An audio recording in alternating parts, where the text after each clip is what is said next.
There's been a lot of questions being raised in the last few months about how institutional boards are going to change Western.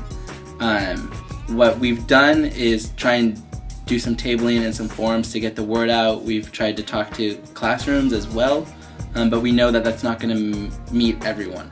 So we thought we'd put together a quick video explaining what this institutional board governance thing is and how it's going to affect Western in the future.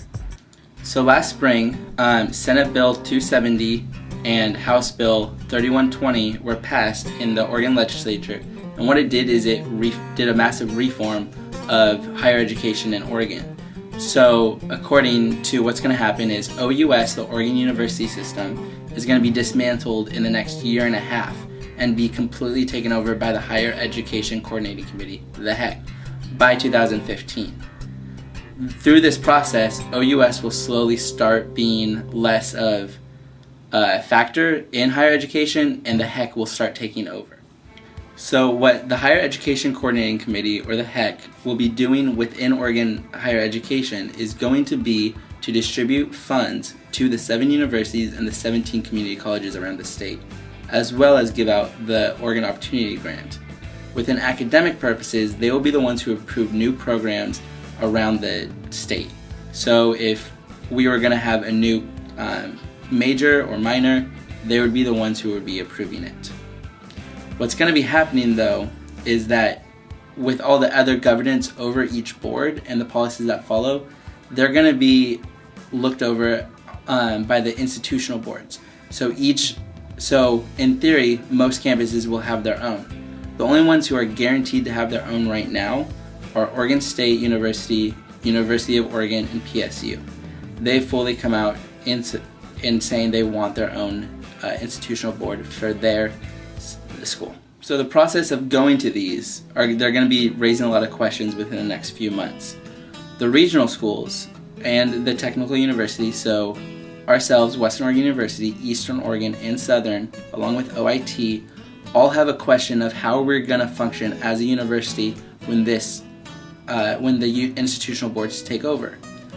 Right now, OSU, U of O, and PSU are slowly going over to their institutional boards, and they will be fully functional by July 1st of 2014, while the rest of us are going to stay with OUS until 2015. The question is, how is the institutional boards going to look on these universities?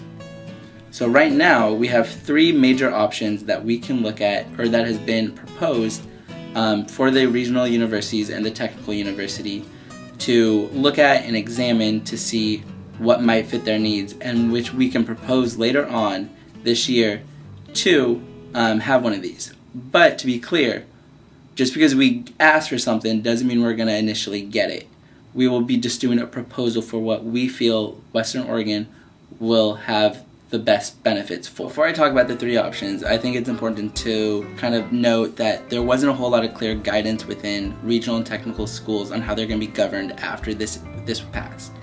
There are a lot of unknowns and a lot of unanswerable questions at this point.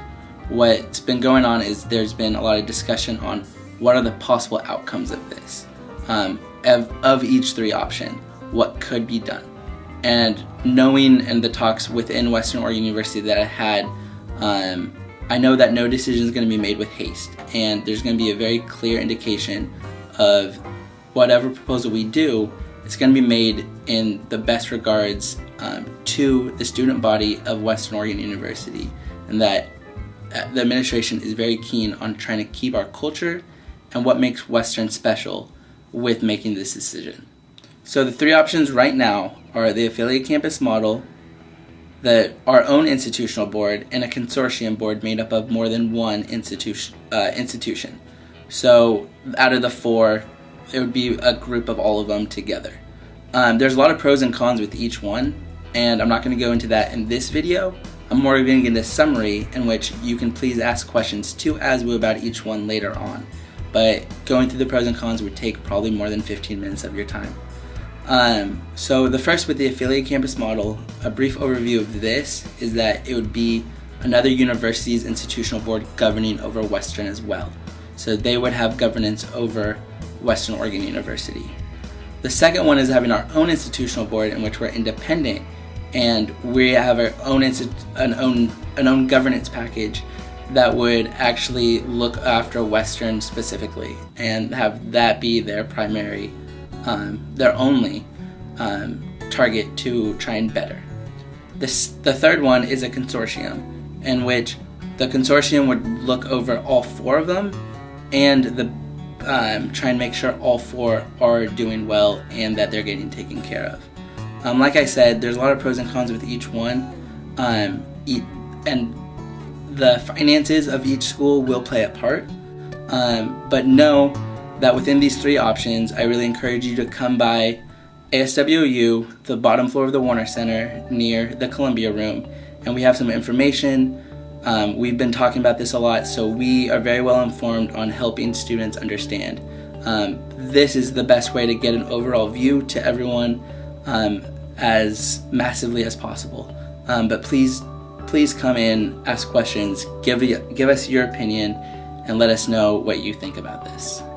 Thank you.